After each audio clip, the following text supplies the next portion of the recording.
हैं। तो देखिए कि ये वर्कशॉप आज से शुरू हो रहा है, कि यानी कि आज हमारा 13 फेब है। तो आज से शुरू होके ये 20 तक चलेगा और एक हफ्ते का वर्कशॉप है ये। तो इससे पहले हमारा 3 बैच हुआ था, जो कि जनवरी में 2 और फरवरी में 2 है। ये लास्ट बैच है हमारा जी। सर, तो इसमें बच्चों को क्या क्या सिखाया जाता है और कौन से क्लास से कौन से क्लास तक आप लेते हैं यहाँ? देखिए कि इसमें बच्चे पार्टिसिपेट कर रहे हैं कि क्लास 3rd से लेके 5th क्लास तक, और सेकंड क्लास के कुछ बच्चे भी हैं। तो पेरेंट्स ने कहा कि बहुत सारे रिक्वेस्ट किया, तो बच्चे थोड़े बड़े हैं, मैच्योर हैं, तो उनको भी यहाँ पे लिया गया है। तो सेकंड क्लास से लेके 5th क्लास तक के बच्चे हैं।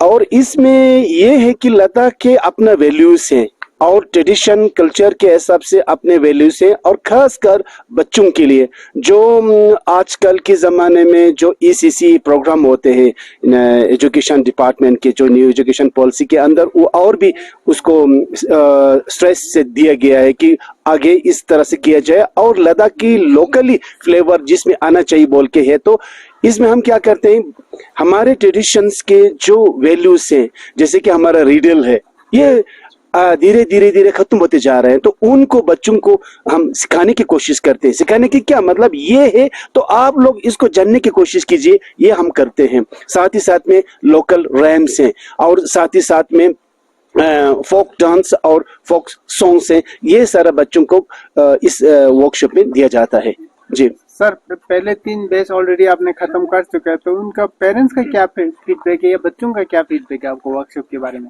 जी देखिए कि मुझे व्हाट्सएप पे फीडबैक आ रहा है, और पेरेंट्स खुद तो जब मिलते हैं तो कहते हैं, लास्ट पे उनसे हम जब थोड़ा सा फीडबैक लेने की कोशिश करते हैं तो उसमें भी उन्होंने जाहिर किया है कि कहते हैं कि ये वर्कशॉप जो है एक ऐसा एक तरीका आप लोगों ने निकाला है। हमारे दादा दादी जो घर में रहते हैं, जो बच्चों के साथ इंटरेक्ट हो नहीं पा रहा था पहले, तो हम क्या करते हैं, बच्चों को होमवर्क के पीछे बच्चों को दादा दादी के साथ टाइम स्पेंड करने के लिए मौका नहीं मिलता है। अभी इस वर्कशॉप की वजह से उनके साथ बैठ के अच्छी तरह से बात करते हैं, और ज्यादातर क्या होता है कि जो दादा दादी जो है बहुत खुश होते हैं उनके साथ मिल के बात करना, इस तरह से ये आ जाता है। और कहते हैं कि इसकी वजह से बच्चे होशियार हुए हैं।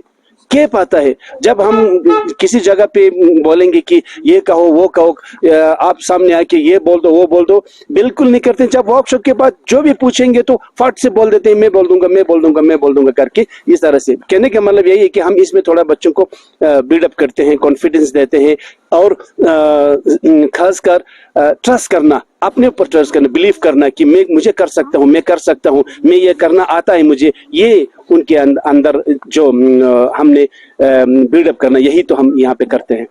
सर, आखिर में पूछना चाहूंगा कि आप भी एक टीचर रह चुके हैं, तो पढ़ाई की सिवा ऐसा करिकुलर एक्टिविटीज करना कितना जरूरी है बच्चों के लिए? देखिए कि आजकल के ज़माने में कहते हैं कि बच्चों को जॉयफुल लर्निंग होना चाहिए, और हर जगह पे कहते हैं, ट्रेनिंग्स में कहते हैं, वर्कशॉप में कहते हैं, जॉयफुल लर्निंग कहते हैं। और जॉयफुल लर्निंग का मतलब है प्ले वे, और बच्चों को प्ले के साथ सीखना चाहिए, और खुद बच्चे पार्टिसिपेट करने चाहिए। इस वर्कशॉप में हमने बच्चों को ना पेन पेंसिल कॉपी कुछ भी नहीं है, पर हम सिखाते हैं एक्टिविटी के जरिए। तो स्कूलों में joyful learning, activity based learning, play way method, ये सारा आना बहुत जरूरी है, और बच्चे एंजॉय करते हैं। तो जब जिस चीज में एंजॉय करते हैं तो वहां पे सीख ही लेते हैं। जैसे कि आप सभी को मालूम ही है कि लद्दाख सांस्कृतिक अकादमी के माध्यम से कई वर्षों से, विशेष के लद्दाख के हर क्षेत्र में, जैसे कि चांगथांग क्षेत्र हुआ या लद्दाख के मध्य क्षेत्र हुआ या निचले जो शाम क्षेत्र है, वहाँ पे मतलब कई वर्षों से लद्दाख सांस्कृतिक अकादमी के माध्यम से यहाँ के सांस्कृतिक भाषा आदि के संरक्षण एवं संवर्धन को ध्यान में रखते हुए इस तरह की प्रशिक्षण कर रहे हैं।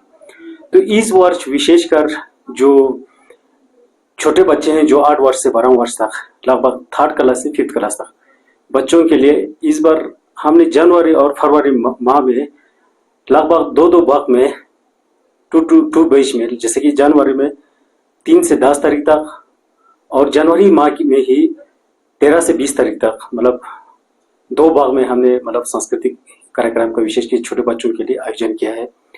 तो इसी तरह जो इस माह में एक तो जो फरवरी माह में 3 से 10 तारीख तक हमने जो एक सांस्कृतिक कार्यक्रम का आयोजन किया था, जो खत्म हो चुका है। तो अब ये लास्ट जो बैच है, जो अब इसका शुरू आज 13 तारीख से हुआ है, जो इसका कंक्लूडिंग जो फंक्शन होगा वो 20 तारीख को होगा।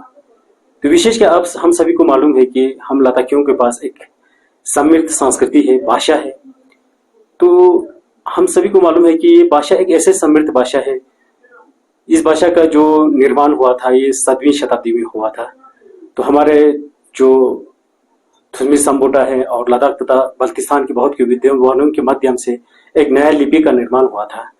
तो कहने का तात्पर्य ये है कि हमारा जो ये समृद्ध जो संस्कृति है, भाषा है, अब विलुप्त होने की स्थिति में अब कह सकते हैं कि विशेष की जो आज के तरुण अवस्था के बच्चों में अपना संस्कृति और साहित्य के प्रति इतना लगाव नहीं है। तो ये खत्म होने की स्थिति को देखते हुए सांस्कृतिक अकादमी ले जो है बच्चों को भी अपना भाषा, वेशभूषा या अपना जो पारंपरिक जो भोजन हुआ, वस्त्र हुआ, इन सभी को के संरक्षण को ध्यान में रखते हुए इस प्रकार की प्रशिक्षण का आयोजन किया है।